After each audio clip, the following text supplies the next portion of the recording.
ఆ ఆడియోలో మాట్లాడింది జర్నలిస్ట్ అమర్ గారు. అతను తెలియని వాళ్ళు ఎవరు లేరు. వీరు సీనియర్ జర్నలిస్ట్ అమర్ గారు కాదండి, ఇతను జూనియర్. మూర్తి గారి అనుచరుడు.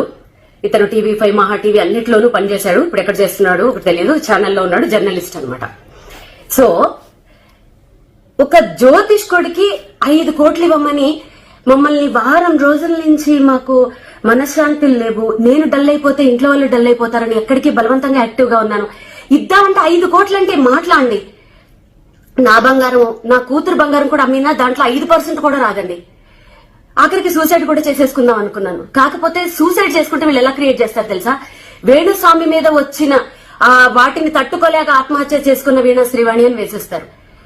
నా చావు అలా వృధాగా పోకూడదు. ఇది మా మరణ వాంగ్మూలం అనుకోండి, ఏమన్నా అనుకోండి.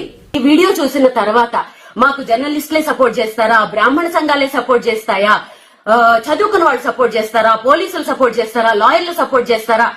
అదేంటమ్మా, పక్కన వేణుస్వామి అంతటి గొప్ప జ్యోతిష్యుని పెట్టుకొని మీరు ఈరోజు మీ జాతకం చూసుకోలేదా మీ ఆయన చేత?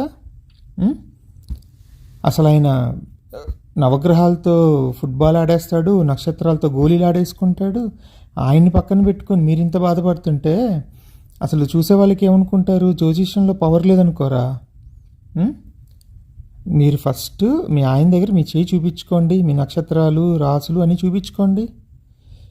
ఇంకా ఏంటమ్మా లాస్ట్లో అంటున్నారు మీకు పోలీసులు, లాయర్లు, డాక్టర్లు సపోర్ట్ కావాలా?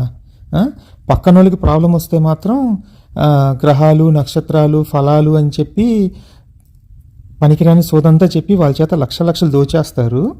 కానీ మీకు ప్రాబ్లం వస్తే మాత్రం లాయర్లు, డాక్టర్లు కావాలా, పోలీసులు కావాలా? ఎగ్జాక్ట్గా ఈ హిపోక్రసీని బయటపెట్టడం కోసమే మాలాంటి వాళ్ళు కూడా మాకు చాతనేంతలో మేము ట్రై చేస్తున్నాం. బట్ మూర్తి గారి దెబ్బకి మీరందరూ బయటకు వచ్చేసారనమాట. మీ హిపోక్రసీ బయటపడింది. కాబట్టి ఇప్పటికైనా కనీసం నీతిగా, నిజాయితీగా బతకండి. మాలాంటి వాళ్ళందరూ మీకు సపోర్ట్ ఇస్తారు. సరేనా? బాయ్.